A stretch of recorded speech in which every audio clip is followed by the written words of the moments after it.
ഓം ശ്രീ മഹാദേവേ നമഃ. 101 നാമം. മണിപൂര അന്തരുദിത. മണിപൂര ചക്രം, സ്വാധിഷ്ഠാന ചക്രം കഴിഞ്ഞിട്ടുള്ള ആ ഒരു ചക്രം, അവിടെ സ്ഥിതി ചെയ്യുന്നവൾ ദേവി. ഇപ്പോൾ മൂലാധാരത്തിൽ നിന്ന് ഉണർത്തിവിടുന്ന ദേവിയെയാണ് നമ്മൾ കണ്ടുകൊണ്ടിരിക്കുന്നത്. അപ്പോൾ ഓരോരോ ഗ്രന്ഥികൾ പൊട്ടിച്ചെറിഞ്ഞ് ഭേദിച്ച് ദേവി മുകളിലേക്ക്, അതായത് ആ ശക്തി, കുണ്ടലിനി ശക്തി മുകളിലേക്ക് ഉയരുന്നു. അങ്ങനെ ആ മണിപൂര ചക്രത്തിൻ്റെ അന്തർഭാഗത്ത് അങ്ങനെ ഇരിക്കുന്നു. അത് കഴിഞ്ഞ് അവിടെ നിന്നും ഉണർത്തിക്കൊണ്ടുവരണം. അങ്ങനെ ഉണർത്തുമ്പോൾ 102 നാമം പറയുന്നു, വിഷ്ണു ഗ്രന്ഥി വിഭേദിനി.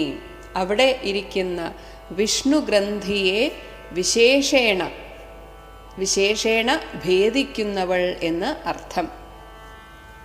അഗ്നി സൂര്യമയങ്ങളായ 2 ചക്രങ്ങളാണ് മണിപൂരക ചക്രവും അനാഹത ചക്രവും.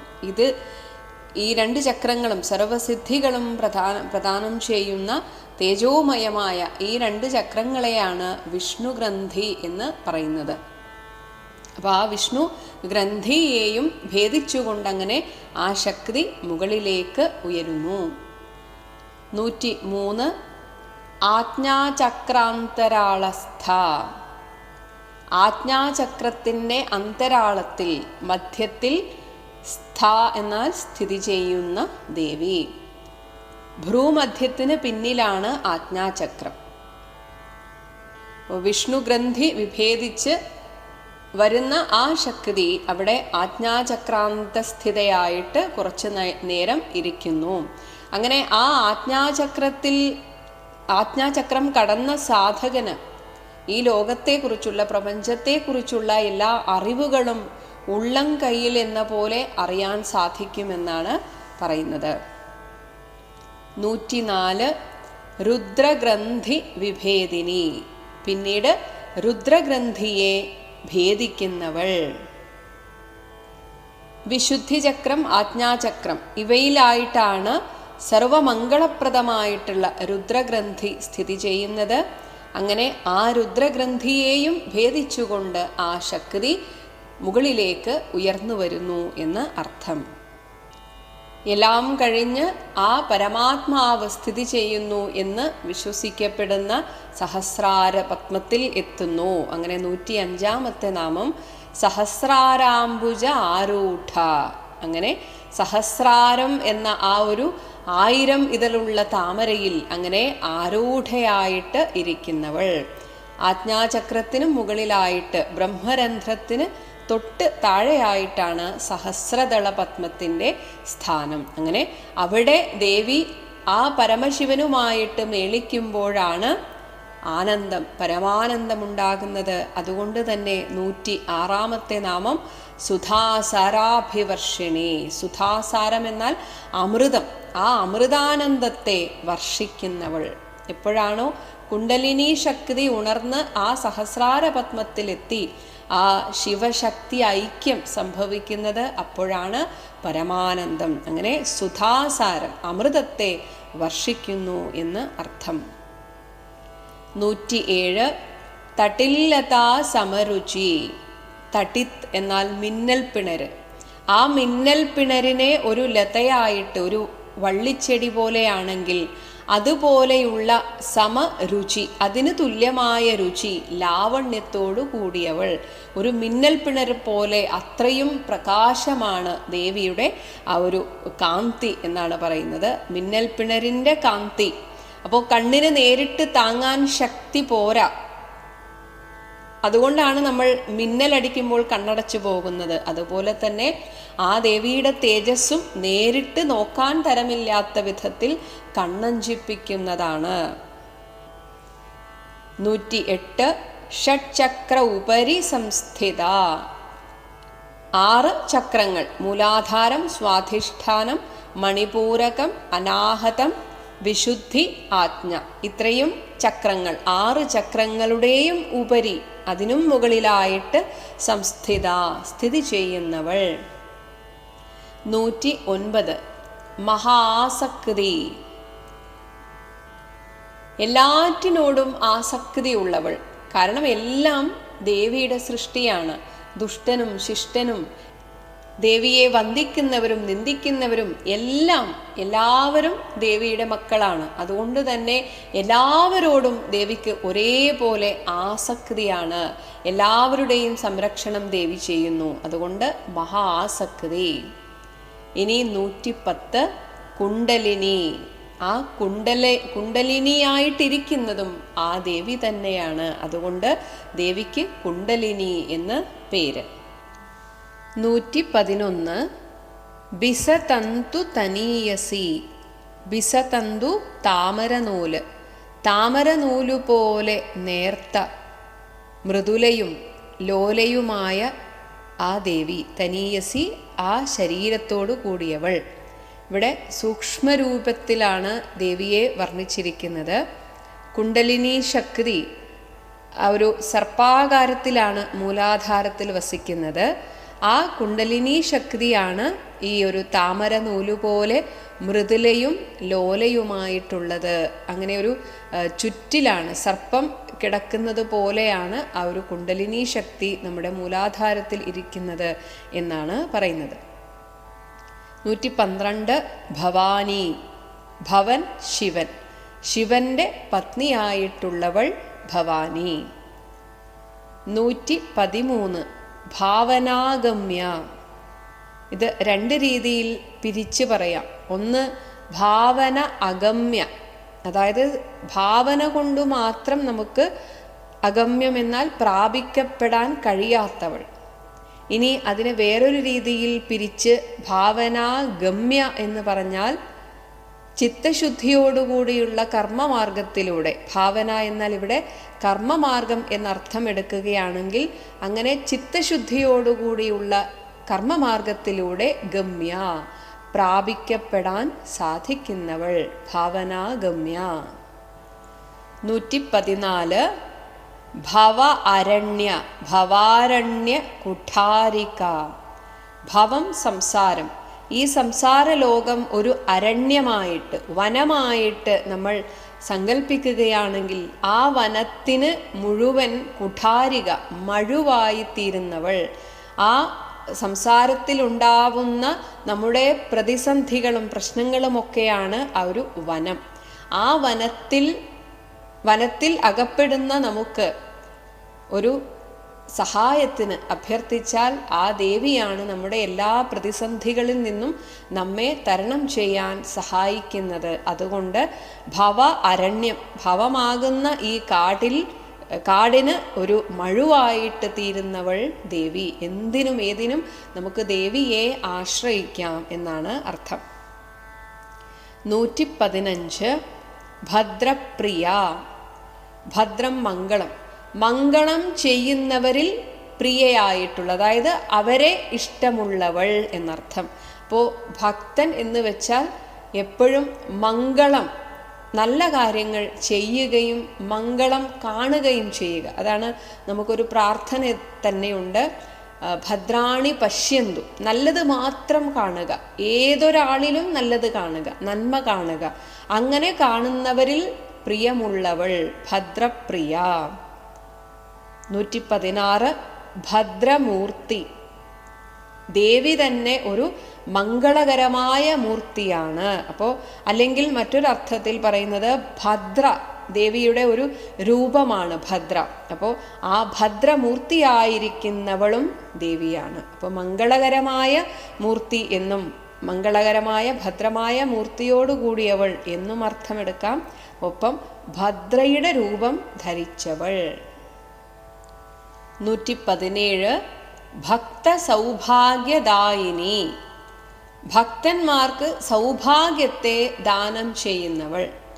തന്നെ അറിഞ്ഞു വിളിക്കുന്ന ഭക്തന് എന്താണോ ആവശ്യം അത് കൊടുക്കുക. രോഗിക്കാണെങ്കിൽ രോഗശാന്തി, ധനമില്ലാത്തയാൾക്ക് ധനലാഭം, ജിജ്ഞാസുവിന് ജ്ഞാനം. ഇങ്ങനെ എന്ത് ആഗ്രഹിച്ചാണോ തന്നെ സമീപിക്കുന്നത് അങ്ങനെ ആ ഭക്തന് ആ ഒരു സൗഭാഗ്യം, ആഗ്രഹിക്കുന്ന സൗഭാഗ്യത്തെ കൊടുക്കുന്നവൾ ദേവി. 118 ഭക്തിപ്രിയ. ഭക്തിയോടെ ദേവിയെ സമീപിക്കുന്നവരിൽ പ്രിയമായിട്ടുള്ളവൾ. അപ്പോൾ തൻ്റെ ഭക്തന്മാരുടെ ആ ഒരു ഭക്തി തന്നെയാണ് ദേവിക്ക് ഇഷ്ടം. അപ്പോൾ അമ്മ എന്ന ആ ഒരു സ്ഥാനത്ത് കണ്ടുകൊണ്ട് തൻ്റെ സ്വന്തമായിട്ട് ദേവിയെ കരുതുന്നവരിൽ പ്രിയമായിട്ടുള്ളവൾ, അങ്ങനെയുള്ളവരോട് അത്രയും പ്രിയമുള്ളവൾ എന്നർത്ഥം. 119 ഭക്തിഗമ്യ. ഭക്തി കൊണ്ട് മാത്രം ഗമിക്കാൻ, അതായത് ദേവിയെ പ്രാപിക്കാൻ സാധിക്കുകയുള്ളൂ. അപ്പോൾ ഭക്തി കൊണ്ട് മാത്രം പ്രാപിക്കാൻ കഴിയുന്നവളാണ് ഭക്തിഗമ്യ ദേവി. അപ്പോൾ ദേവിയെ പ്രാപിക്കാൻ നമ്മുടെ സ്ഥാനമോ വലുപ്പമോ ജാതിയോ ഒന്നുമല്ല വിഷയം, ഭക്തിയാണ് വിഷയം. അപ്പോൾ ഭക്തി കൊണ്ട് മാത്രമേ ദേവിയുടെ അടുത്തേക്ക് എത്താൻ സാധിക്കുകയുള്ളൂ. ഇനി 120 ഭക്തിവശ്യ. ഭക്തി കൊണ്ട് മാത്രം വശീകരിക്കപ്പെടേണ്ടവൾ. കാരണം ദേവി സർവതന്ത്ര സ്വതന്ത്രയാണ്.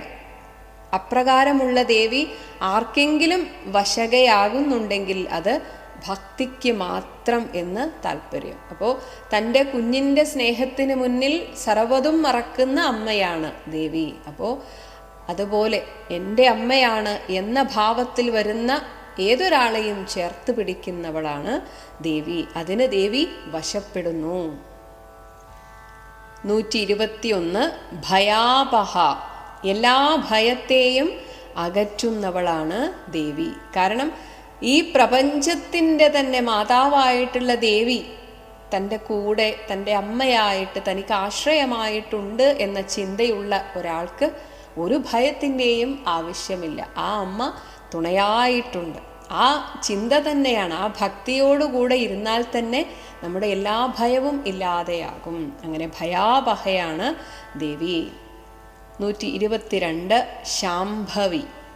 ശംഭു പരമശിവൻ, ശംഭുവിൻ്റെ പത്നി ശാംഭവി.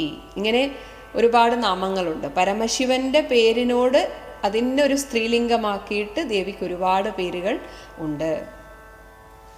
123 ശാരദാരാധ്യ. ശാരദയാൽ ആരാധിക്കപ്പെടുന്നവൾ. ശാരദയാൽ ആരാധിക്കപ്പെടുന്നവൾ. അതുപോലെ ഈ ഒരു നാമത്തിന് വേറെയും കുറച്ച് അർത്ഥങ്ങൾ പറയുന്നുണ്ട്. ശാരദ എന്നാൽ സരസ്വതി. സരസ്വതി ദേവിയാൽ ആരാധിക്കപ്പെടുന്നവൾ. അതുപോലെ നമ്മൾ വിശാരദന്മാർ എന്ന അർത്ഥത്തിൽ വിദഗ്ധന്മാർ എന്ന് പറയാറുണ്ട്. അപ്പോൾ ഏതൊരു വിഷയത്തിലും പ്രാവീണ്യമുള്ള ആളുകൾ ദേവി ഉപാസകന്മാരായിട്ട് നമുക്ക് കാണാം. അപ്പോൾ വിശാരദന്മാരാൽ ആരാധിക്കപ്പെടുന്നവൾ എന്ന് മറ്റൊരർത്ഥമുണ്ട്. ഒപ്പം ശരത്കാലത്തെ സംബന്ധിക്കുന്നത് ശാരദം. അപ്പോൾ ചിങ്ങം കന്നി മാസങ്ങളാണ് ശരത്കാലം. ഈ ഒരു മാസം ദേവീ പ്രധാനമായ നവരാത്രി പൂജ ശരത്കാലത്താണ്. ആ ശരത്കാലത്ത് നവരാത്രി പൂജയ്ക്ക് പ്രത്യേകതയുണ്ട്. അങ്ങനെയും ശാരദാരാധ്യ എന്ന പേര് ദേവിക്ക് അർത്ഥമാണ് എന്ന് പറയപ്പെടുന്നു. 124 ശർവാണി. ശർവൻ ശിവൻ, ശിവന്റെ പത്നി ശർവാണി. 125 ശർമ്മദായിനി. ശർമ്മം സുഖം, സുഖത്തെ ദാനം ചെയ്യുന്നവൾ. ഭക്തിയിലിരിക്കുന്നവർക്ക് എപ്പോഴും സുഖമാണ്. അവരെ ഈ ലോകത്തിലുള്ള യാതൊരുവിധ യാതനകളും അലട്ടുകയില്ല. അപ്പോൾ ഭക്തിയിലിരിക്കുന്ന ഏവർക്കും സുഖത്തെ പ്രദാനം ചെയ്യുന്നവൾ. 126 ശാങ്കരി. ഇവിടെയും ശങ്കരൻ്റെ പത്നി എന്ന രീതിയിലാണ് ശാങ്കരി എന്ന് പറയപ്പെടുന്നത്. ഒപ്പം ശം എന്നതിന് ആനന്ദം എന്നൊരർത്ഥം പറയുന്നുണ്ട്. അങ്ങനെയെങ്കിൽ ആനന്ദത്തെ പ്രദാനം ചെയ്യുന്നവൾ ശാങ്കരി. 127 ശ്രീകരി. ശ്രീ ഐശ്വര്യ സമൃദ്ധി, അതിനെ കരി എന്നാൽ കൊടുക്കുന്നവൾ. ശ്രീകരി ആവശ്യത്തിന് തൻ്റെ ഭക്തന്മാർക്ക് ഈ ലോകത്തിൽ ജീവിക്കാൻ ആവശ്യമുള്ള എല്ലാ ഐശ്വര്യങ്ങളെയും കൊടുക്കുന്നവൾ. 128 സാധ്വി.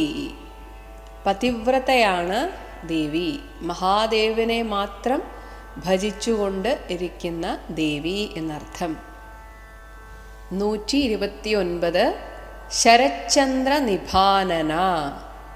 ശരത്കാലത്തെ നിർമ്മലമായ ആകാശത്ത് പ്രകാശിക്കുന്ന ചന്ദ്രനെപ്പോലെ, നിഭം എന്നാൽ അതുപോലെ, അതിന് തുല്യമായ ആനനം, മുഖത്തോടു കൂടിയ ദേവി, അത്രയും സുന്ദരമായ വദനം.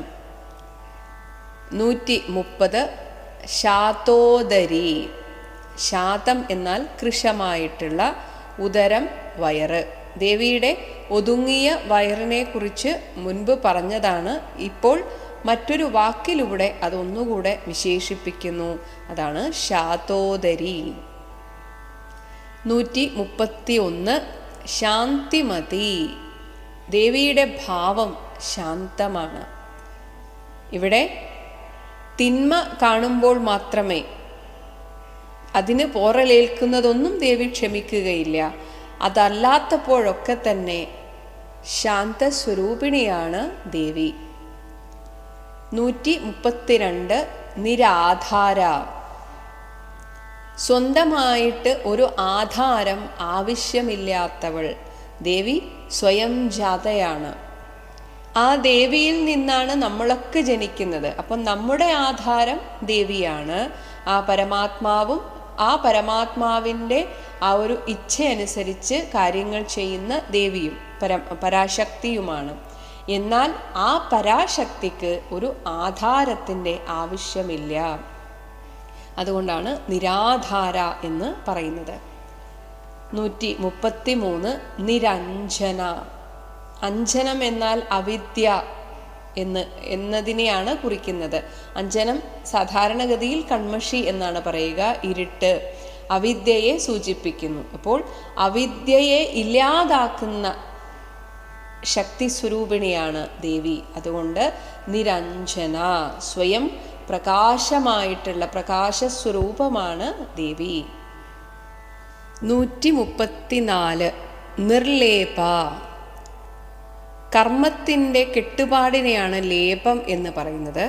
അതുകൊണ്ട് ദേവി കർമ്മബന്ധം തീണ്ടാത്തവളാണ് എന്നതിനാൽ നിർലേപ, ഒന്നിനോടും ബന്ധിക്കപ്പെടാതെയാണ് ദേവി ഈ ലോകത്തെ മുഴുവൻ തൻ്റെ അധീനതയിൽ നിർത്തിയിരിക്കുന്നത്. 135 നിർമ്മല. മലം എന്നാൽ അഴുക്കുകൾ. യാതൊരു വിധത്തിലുള്ള അഴുക്കും തീണ്ടാത്തവൾ, പരിശുദ്ധയായിട്ടുള്ള ദേവി. മലം എന്നതിന് അജ്ഞാനം എന്നും അർത്ഥമുണ്ട്. അപ്പോൾ പ്രപഞ്ച വിഭ്രമം, പ്രപഞ്ചത്തിൻ്റെ ആ ഒരു മായ, അതൊക്കെ ദേവിയുടെ സൃഷ്ടിയാണ്. അപ്പോൾ മായക്ക് അധീന ആയതുകൊണ്ട് തന്നെ ദേവി വിദ്യാസ്വരൂപിണിയാണ്. അപ്പോൾ യാതൊരു വിധത്തിലുള്ള അജ്ഞാനവും തീണ്ടാത്തവൾ, നിർമ്മല. 136 നിത്യ. ഇവിടെ എന്നുമുള്ളത് ദേവിയാണ്, നാശമില്ലാത്തവൾ. ഇവിടെ എന്നുമുള്ളത് ദേവിയാണ് എന്നതിൽ നിന്ന് തന്നെ ദേവി നിത്യയാണ് എന്ന് നമുക്ക് പറയാൻ സാധിക്കും. 137 നിരാകാര. ഒരു സ്ഥിരമായിട്ട് ഒരു ആകാരം ഇല്ലാത്തവൾ. ഈ രൂപം ഉണ്ടാകാൻ കാരണം ത്രിഗുണമാണ്. എന്നാൽ ദേവി ത്രിഗുണാതീതയാണ്. അതുകൊണ്ട് തന്നെ ദേവി ചൈതന്യമാണ്. എന്നാൽ തൻ്റെ ഭക്തന്മാരുടെ ആ ഒരു ആഗ്രഹപ്രകാരമാണ് ദേവി ഓരോരോ രൂപം സ്വീകരിക്കുന്നത്. ഇവിടെ തന്നെ ഭണ്ഡാസുരവധത്തിനായിട്ട് ദേവി ലളിതാ പരമേശ്വരിയായിട്ട് അവതരിച്ചു. ഇങ്ങനെ സാഹചര്യത്തിനനുസരിച്ച് രൂപം സ്വീകരിക്കുകയാണ് ചെയ്യുന്നത്. എന്നാൽ സ്ഥിരമായിട്ട് ഒരു ആകാരം ഇല്ലാത്തവളാണ് ദേവി. 138 നിരാകുല. ഒന്നിലും ആകുലതയില്ലാത്തവൾ. നമ്മുടെ അജ്ഞാനമാണ് ആകുലതയ്ക്ക് അഥവാ ദുഃഖത്തിന് കാരണം.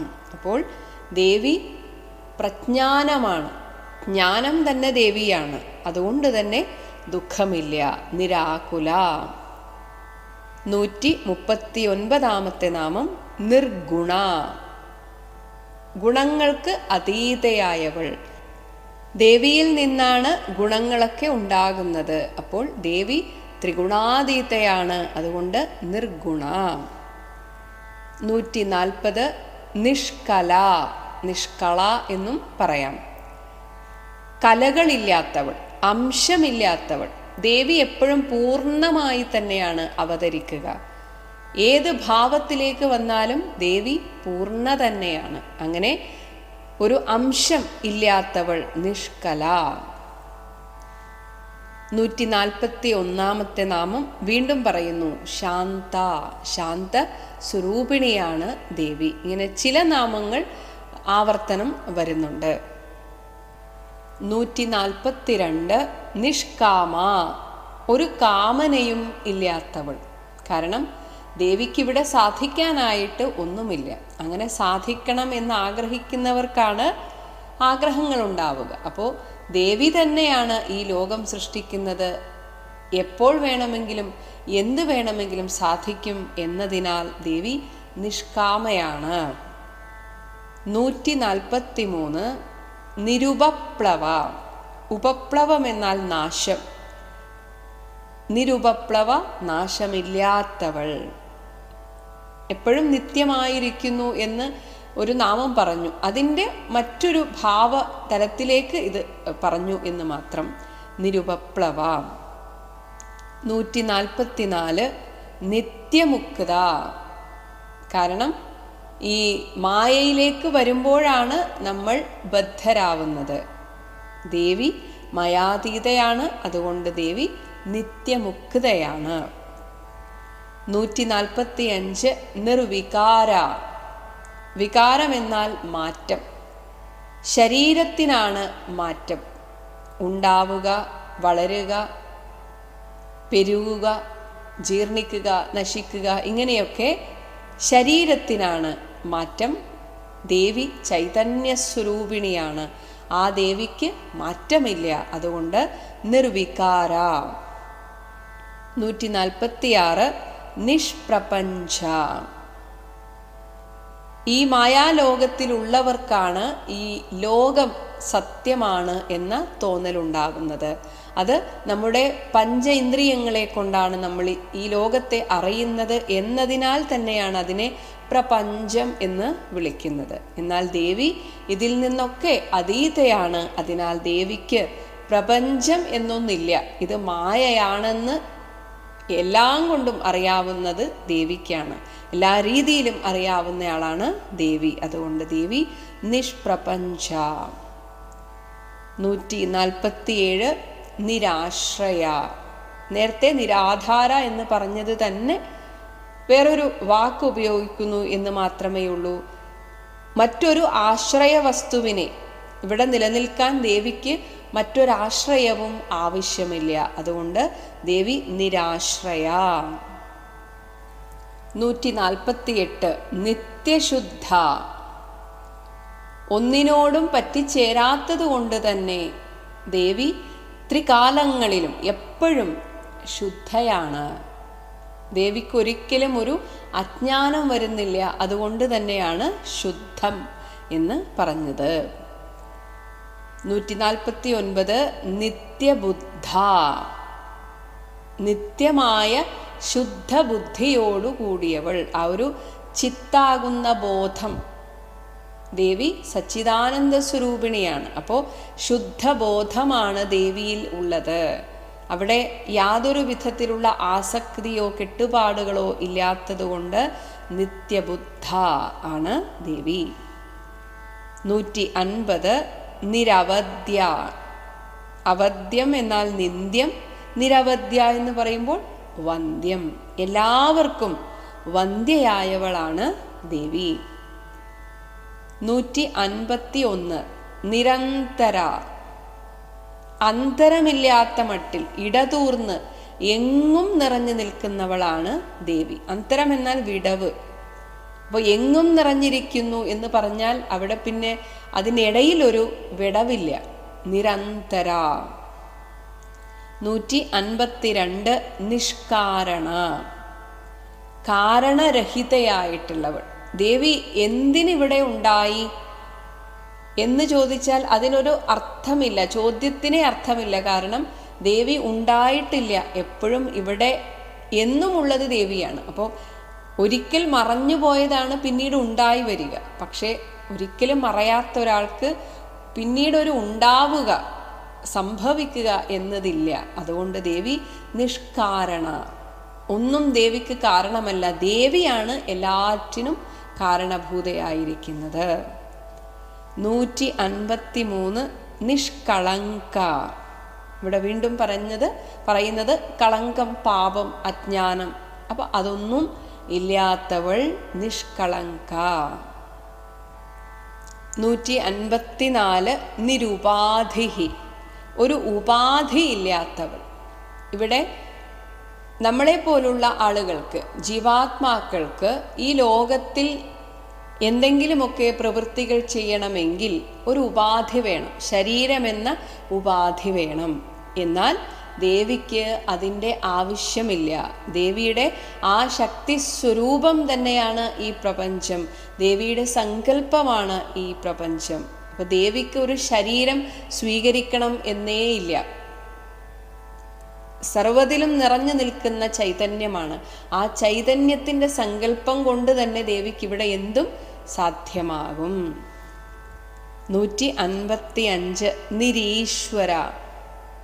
ദേവിയാണ് എല്ലാറ്റിൻ്റെയും ഈശ്വരി. അതുകൊണ്ട് തന്നെ ദേവിയെ അധീനതയിലാക്കാനുള്ള ഒരു ശക്തിയും ഈ ലോകത്തിലില്ല. അതുകൊണ്ട് തനിക്ക് മറ്റൊരു രക്ഷിതാവ്, അധിഷ്ഠാനം, അങ്ങനെ ഒരാൾ ഇല്ലാത്ത ദേവി നിരീശ്വര. 156 നീരാഗ. രാഗമില്ലാത്തവൾ, ഒന്നിനോടും ഒട്ടിപ്പിടിക്കുന്നില്ല. തന്നെ ഭജിക്കുന്ന ഭക്തരോട് പോലും ആസക്തിയില്ലാതെയാണ് ദേവി അവരോട് അടുക്കുന്നത്. താമരയിലയിൽ വെള്ളം വീണാൽ എന്ന പോലെയാണ്. അപ്പോൾ നീരാഗ, ഒന്നിനോടും ആസക്തിയില്ലാത്തവൾ. 157 രാഗമഥന.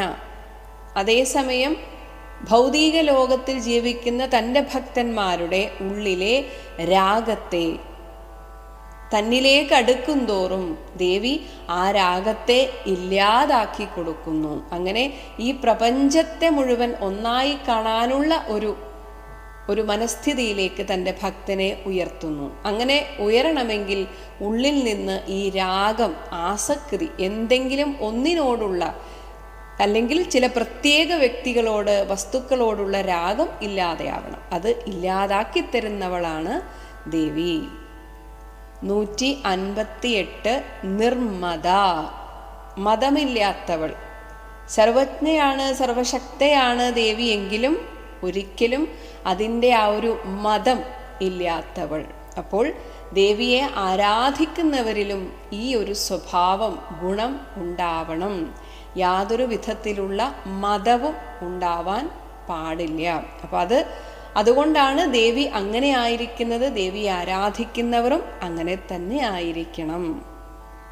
അപ്പം അതുകൊണ്ട് തന്നെ അടുത്ത നാമം പറയുന്നു 159 മതനാശിനി. ദേവി സ്വയം മതിക്കുന്നില്ല, ഒപ്പം തന്നിലേക്ക് അടുക്കുന്നവരുടെ ഉള്ളിലെ മതത്തെ നശിപ്പിക്കുന്നു ദേവി. മതനാശിനി. 160 നിശ്ചിന്ത. ഒന്നിനെക്കുറിച്ചും ഉത്കണ്ഠയില്ലാത്തവൾ. കാരണം വരാനിരിക്കുന്നതും കഴിഞ്ഞതും ഇപ്പോൾ നടന്നുകൊണ്ടിരിക്കുന്നതും എല്ലാം ദേവിക്കറിയാം. അതുകൊണ്ട് തന്നെ ഒന്നിനെക്കുറിച്ചും ആകുലതയുടെ ആവശ്യവുമില്ല. ഒപ്പം തന്നെ മനസ്സിൽ നേരത്തെ പറഞ്ഞ പോലെ രാഗമില്ല, ദ്വേഷമില്ല. ഇതൊന്നുമില്ലാതിരിക്കുമ്പോൾ തന്നെ നിശ്ചിന്തയാണ് ദേവി. അതാണ് 160ാമത്തെ നാമം, നിശ്ചിന്ത. ഇനി 161 നിരഹങ്കാര.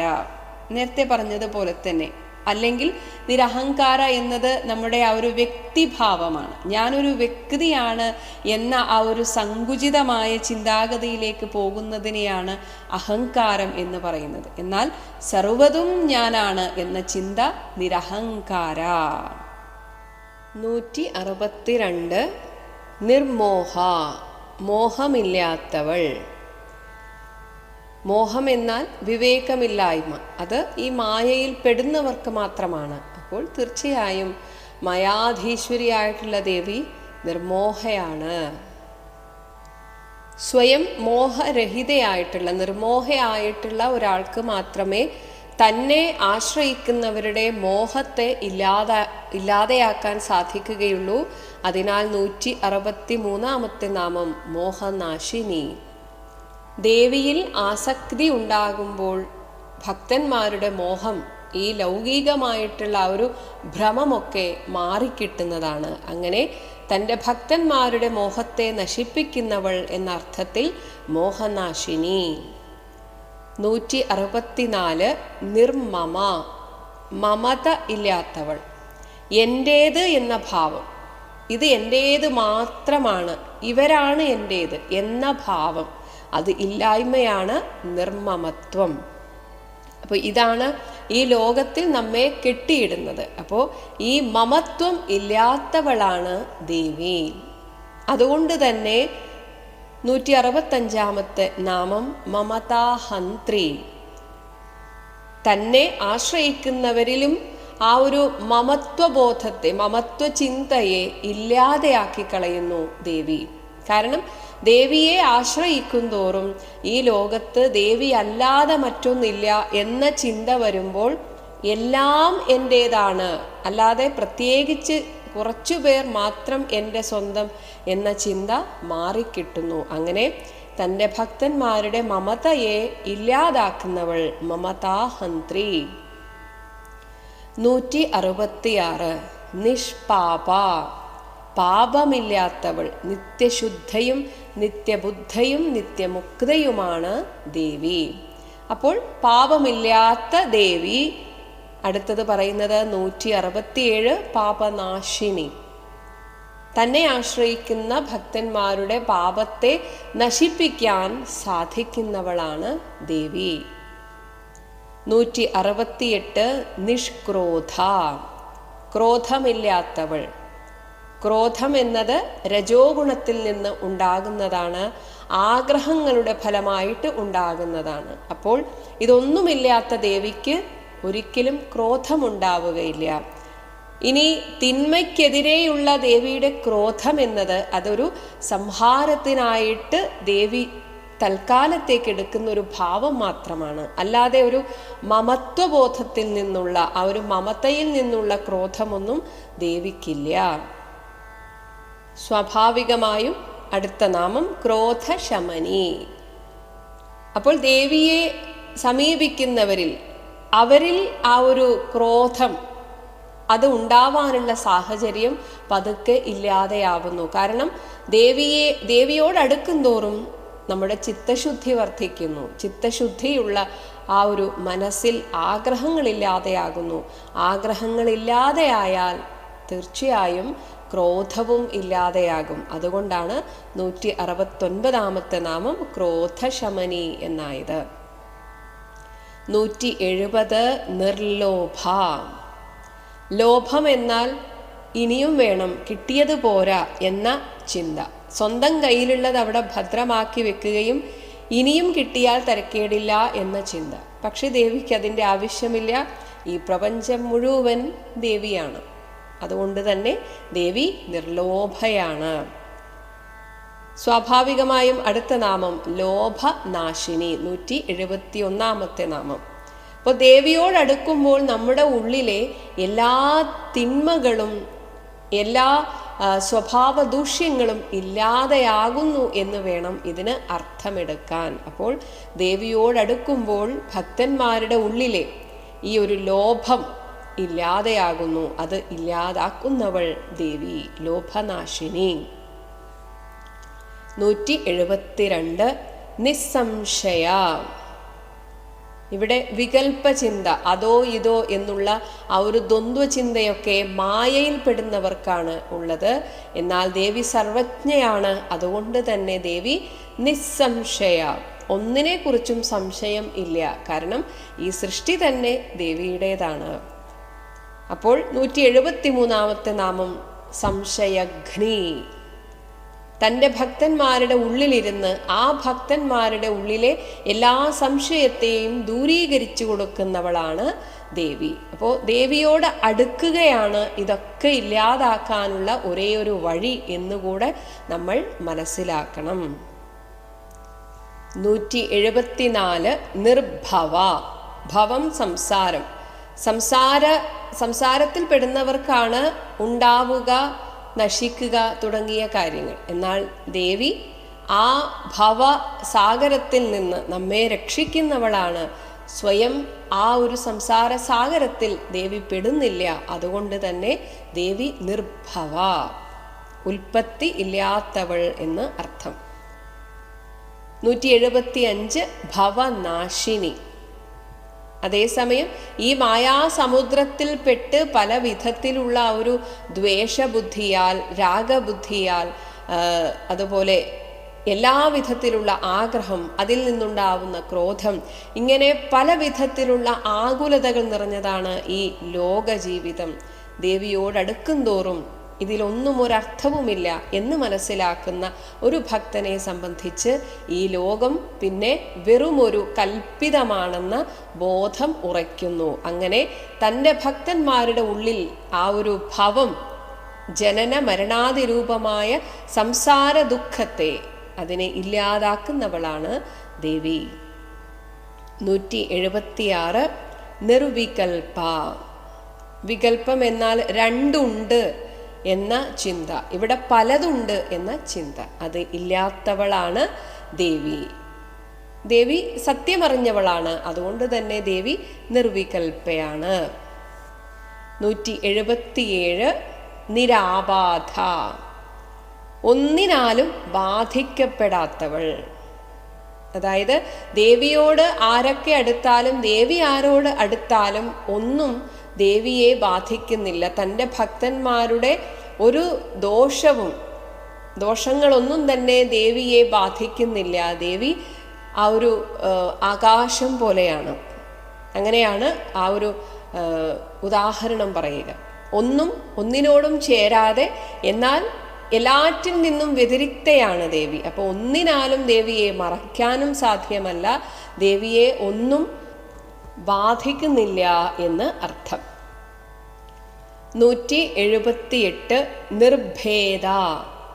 ഭേദബുദ്ധി ഇല്ലാത്തവൾ. അപ്പോൾ ഈ മായയിൽ പെടുന്നവർക്കാണ് നന്മയുണ്ട്, തിന്മയുണ്ട്, എനിക്കിഷ്ടമുള്ളത്, ഇഷ്ടമില്ലാത്തത്, ഇങ്ങനെയുള്ള ഭേദചിന്ത ഉണ്ടാകുന്നത്. എന്നാൽ സത്യസ്വരൂപിണിയായിട്ടുള്ള ദേവിക്ക് ആ ഒരു ഭേദചിന്തയില്ല. അതുകൊണ്ട് നിർഭേദ. 179 ഭേദനാശിനി. തന്നെ ആശ്രയിക്കുന്ന ഭക്തന്മാരിൽ ഈ ഒരു ഭേദചിന്ത ഇല്ലാതെയാക്കി തൻ്റെ ഭക്തന്മാർക്ക് ആത്മജ്ഞാനത്തെ കൊടുക്കുന്നു. അങ്ങനെ അവരിലെ ആ ഭേദചിന്ത ഇല്ലാതെയാകുന്നു. അതാണ് ദേവി ഭേദനാശിനി. 180 നിർനാശ. നാശമില്ലാത്തവൾ. കാരണം ഉൽപ്പത്തിയില്ല. ഉൽപ്പത്തി ഉണ്ടെങ്കിൽ മാത്രമേ നാശമുണ്ടാവുകയുള്ളൂ. അതുകൊണ്ട് തന്നെ ദേവി നിത്യമുക്തയാണ് എന്ന് നേരത്തെ പറഞ്ഞത് മറ്റൊരു രീതിയിൽ പറയുന്നു എന്ന് മാത്രം. 181 മൃത്യുമഥനി. മരണത്തെ ജയിക്കുന്നവൾ അഥവാ മഥിക്കുന്നവൾ എന്നർത്ഥം. ദേവിയോട് അടുക്കും തോറും നമ്മുടെ ഉള്ളിൽ ദേവിയിലേക്ക് നമുക്ക് ചേരണം എന്ന ആ ഒരു ചിന്ത വരുമ്പോൾ, ആ ഒരു ആത്മജ്ഞാനത്തിനുള്ള ഉത്കടമായ ആഗ്രഹമുണ്ടാകുന്ന സമയത്ത് ഈ ശരീരനാശം പോലും ഒരു അനുഗ്രഹമാണ് എന്ന് മാത്രമേ തോന്നുകയുള്ളൂ. അങ്ങനെ ഒരു ഭക്തന് മരണത്തെ പേടിയില്ല. അപ്പം മരണത്തിനോടുള്ള പേടി ഇല്ലാതാക്കുക എന്നതാണ് ഇവിടെ മൃത്യുവിനെ മഥിക്കുന്നവൾ എന്നർത്ഥം. ഒപ്പം തന്നെ കൂടുതൽ കൂടുതൽ ദേവിയിലേക്ക് അടുത്ത് ആ ഒരു ചിത്തശുദ്ധി വന്നു കഴിഞ്ഞാൽ ദേവി മരണത്തിന് വിട്ടുകൊടുക്കാതെ തന്നിലേക്ക് തന്നെ തൻ്റെ ഭക്തനെ ലയിപ്പിച്ച് താൻ തന്നെയാക്കി തീർക്കുന്നു. അങ്ങനെ ദേവി മൃത്യുമഥനി. 182 നിഷ്ക്രിയ. യാതൊരു വിധത്തിലുള്ള ക്രിയകളും ഇല്ലാത്തവൾ. അതായത് നമ്മളൊക്കെ ഈ ലോകത്തിൽ ഒരു പ്രവൃത്തി ചെയ്യുമ്പോൾ ഒരാഗ്രഹം വെച്ചാണ് എന്തെങ്കിലുമൊക്കെ ചെയ്യുന്നത്. പക്ഷെ ഇവിടെ ദേവിക്ക് എല്ലാം ഒരു ലീലയാണ്, അങ്ങനെയാണ് പറയുക. പരമാത്മാവിൻ്റെ കാര്യത്തിലും ഒക്കെ നമ്മൾ പറയുന്നത് ഒരു ലീലയാടുകയാണ്. ഒന്നിനോടും സംഘമില്ല. ഒരു രസത്തിന് ഒരു സൃഷ്ടി നടത്തുന്നു, സ്ഥിതി സംഹാരം. അപ്പോൾ ഒന്നിനോടും ഒരു ആസക്തി ഇല്ലാതെ പ്രവൃത്തി ചെയ്യുന്നത് കൊണ്ട് ആ പ്രവൃത്തികളൊന്നും തന്നെ ദേവിയെ ബാധിക്കുന്നില്ല എന്നതിനാലാണ് എന്തൊക്കെ ചെയ്താലും ഒന്നും ചെയ്യാത്തവരെ പോലെ ഒരു മഹായോഗിനിയാണ് ദേവി. അപ്പോൾ യോഗിമാരെ പോലെ ഒന്നിനോടും ബന്ധിക്കാത്തത് കൊണ്ട് ഒന്നും ചെയ്യാതെ ഇരിക്കുന്നു. മനസ്സ് ബന്ധിക്കുമ്പോഴാണ് പ്രവൃത്തികൾ നമ്മെ ബന്ധിക്കുന്നത്. അങ്ങനെ നിഷ്ക്രിയ. 183 നിഷ്പരിഗ്രഹ.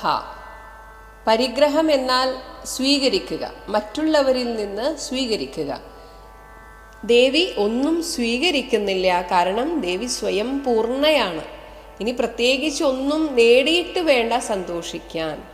അപ്പോൾ തൻ്റെ ഭക്തന്മാർ തരുന്ന ആ ഒരു നിവേദ്യമൊക്കെ ദേവി സന്തോഷത്തോടെ സ്വീകരിക്കുമെങ്കിലും അതൊക്കെ ഭക്തന്റെ സന്തോഷത്തിന് വേണ്ടിയാണ്, അല്ലാതെ ഇത് ദേവിക്ക് വേണ്ടിയിട്ടല്ല. ഭക്തന് ഒരു സന്തോഷം.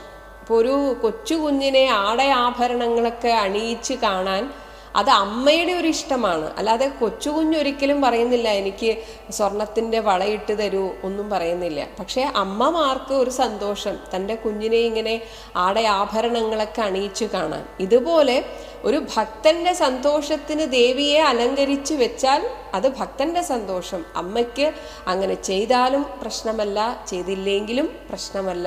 ഒന്നും വേണമെന്ന് ആഗ്രഹമില്ല, കാരണം സ്വയം പരിപൂർണയാണ് ദേവി. അതുകൊണ്ട് ദേവി നിഷ്പരിഗ്രഹ. 184 നിസ്തുല. ദേവിയോട് തുലനം ചെയ്യാൻ ഈ ലോകത്തൊന്നുമില്ല. അങ്ങനെ നിസ്തുലയായിരിക്കുന്ന ദേവി. സമുദ്രത്തോട് മാത്രമേ തുലനം ചെയ്യാൻ പറ്റൂ, ആകാശത്തിനെ ആകാശത്തോട് മാത്രം. ഇതുപോലെ ദേവിയോട് തുലനം ചെയ്യാൻ ദേവി മാത്രമേ ഉള്ളൂ. 185 നീലചികുര.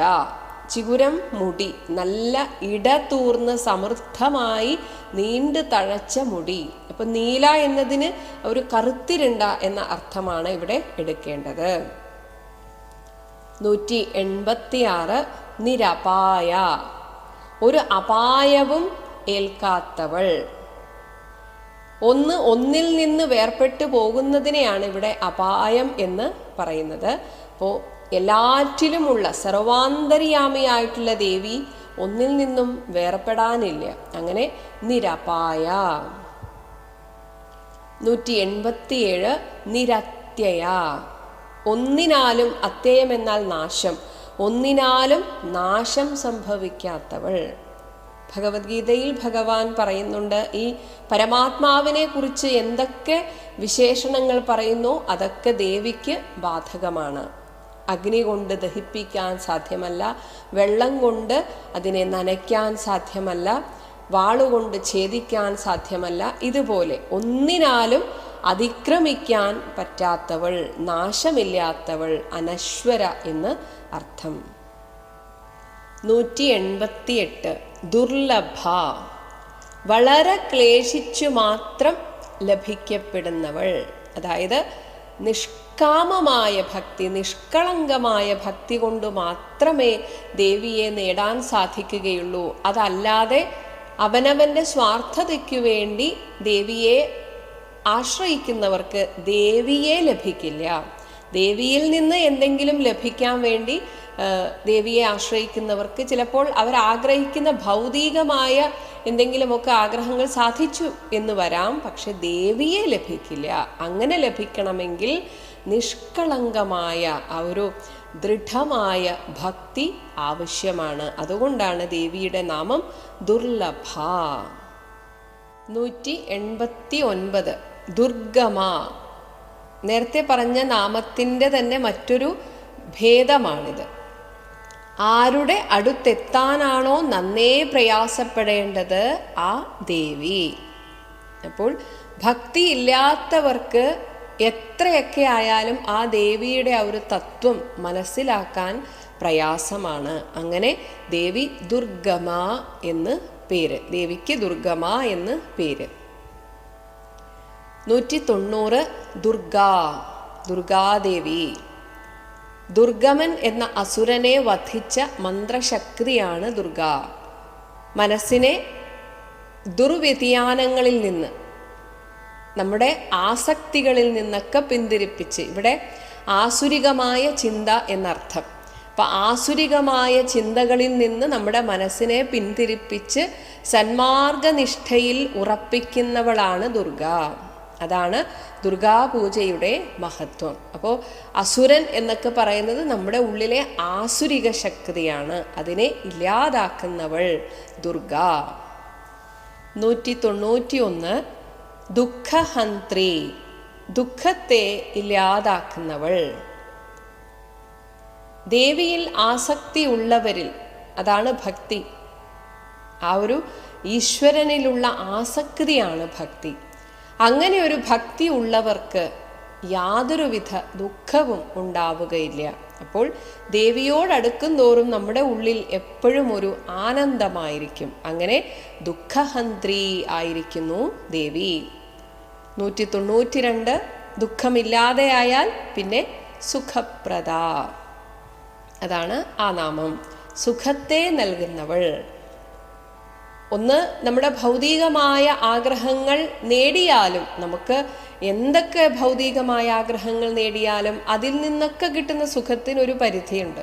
ശരിക്കും ദേവിയെ അറിയുമ്പോഴാണ് യഥാർത്ഥ സുഖം. അങ്ങനെ ദേവി സുഖപ്രദയാകുന്നു. 193 ദുഷ്ടദൂര, ദുഷ്ടന്മാരെയൊക്കെ ദൂരെ മാറ്റി നിർത്തുന്നവൾ.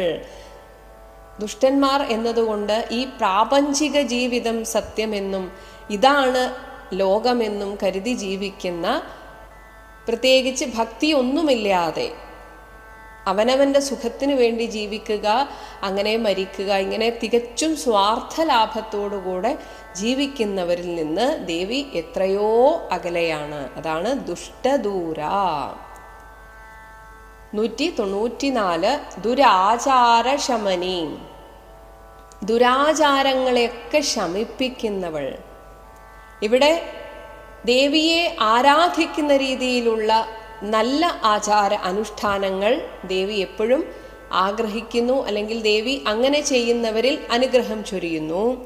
എന്നാൽ അനാവശ്യമായിട്ടുള്ള ആചാരങ്ങൾ ദേവി ഒരിക്കലും പ്രോത്സാഹിപ്പിക്കുന്നില്ല. അതാണ് ദുരാചാരശമനി, അതിനെയൊക്കെ ഇല്ലാതാക്കുന്നവളാണ് ദേവി.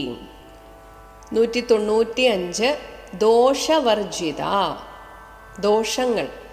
നമ്മുടെ ഉള്ളിലെ ദോഷങ്ങൾ എന്ന് പറയുന്നത് ആസക്തിയാണ്, രാഗവും ദ്വേഷവുമാണ് അതിൻ്റെ ഫലമായിട്ട് ഉണ്ടാകുന്നത്. അപ്പോൾ അതിനെയൊക്കെ ഇല്ലാതാക്കി തരുന്നു ദേവി.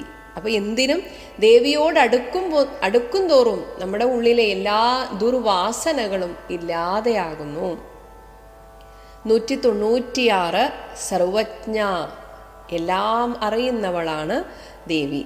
ഏതൊന്നറിഞ്ഞാൽ എല്ലാം അറിഞ്ഞതായി തീരുമോ ആ അറിവുള്ളവൾ, അറിവിൻ്റെ നിറകുടമാണ് ദേവി. അപ്പോൾ ദേവീ പ്രസാദമുള്ളവരിൽ ആ ഒരു വാക്ചാതുരിയും ഒപ്പം പല രീതിയിലുള്ള സിദ്ധികൾ, കലാപരമായിട്ടും ഒക്കെയുള്ള സിദ്ധികളും ദേവീ പ്രസാദത്താലാണ് ലഭിക്കുന്നത്. കാരണം എല്ലാം ദേവിയുടെ അധീനതയിലാണ്. 197 സാന്ദ്രകരുണ, കരുണ മുറ്റിയിരിക്കുന്ന, അതാണ് അത്രയും ഇടതടവില്ലാത്ത കരുണയോടുകൂടിയവൾ. നമ്മളായിട്ട് ദേവിയോട് അടുക്കാത്തതിൻ്റെ ഒരു പ്രശ്നം മാത്രമേ ഉള്ളൂ. ദേവി ആ ഒരു കരുണ ചൊരിഞ്ഞുകൊണ്ട് നമ്മെ അനുഗ്രഹിക്കാൻ കാത്തു നിൽക്കുന്നു. പക്ഷേ നമ്മളായിട്ട് നമ്മുടെ മനസ്സിൻ്റെ വാതിൽ അങ്ങോട്ട് അടച്ചിരിക്കുകയാണ്. പകരം ഈ ലോകത്തിൽ നിന്ന് കിട്ടുന്ന സുഖങ്ങളെ തേടിപ്പോകുന്നു. അപ്പോൾ ആ ദേവിക്ക് നേരെയുള്ള നമ്മുടെ മനസ്സൊന്ന് തുറന്നു നോക്കൂ. അപ്പോൾ അറിയാം ആ കാരുണ്യത്തിൻ്റെ ആ ഭാവം, യഥാർത്ഥ സ്നേഹം എന്താണെന്ന് ആ അമ്മയിൽ നിന്ന് നമുക്കറിയാം. അതാണ് സാന്ദ്രകരുണ. 198 സമാന അധിക വർജിത, സമാനം, ദേവിക്ക് തുല്യമായിട്ടും അധികം, ദേവിക്ക് അതീതമായിട്ടും വർജിതം എന്നാൽ യാതൊന്നുമില്ല ഈ ലോകത്ത്. ദേവിക്ക് തുല്യം ദേവി മാത്രം. നേരത്തെ മുമ്പൊരു നാമത്തിൽ പറഞ്ഞു നിസ്തുലയാണ് ദേവി. അപ്പോൾ തനിക്ക് സമാനമായിട്ടും ഇവിടെ ഒന്നുമില്ല, തന്നേക്കാളും അധികമായിട്ടും ഇവിടെ ഒന്നുമില്ല. അതാണ് ദേവി. 199 സർവശക്തിമയി, എല്ലാറ്റിൻ്റെയും ശക്തി ദേവിയാണ്. ദേവി ഇല്ലെങ്കിൽ ഇവിടെ ഒന്നിനും പ്രവർത്തിക്കാൻ സാധ്യമല്ല. എല്ലാ ദൈവീക ശക്തികളും ഉള്ളവൾ ദേവി. 200-ാമത്തെ നാമം സർവമംഗള, എല്ലാ മംഗളകർമ്മങ്ങൾക്കും ഹേതുവായിട്ടുള്ളവൾ. തന്നെ ആശ്രയിക്കുന്നവർക്ക് എല്ലാ മംഗളത്തെയും കൊടുക്കുന്നവളാണ് ദേവി. അങ്ങനെ സർവമംഗള സ്വരൂപിണിയാണ് ദേവി. ഓം ശ്രീ മഹാദേവ്യൈ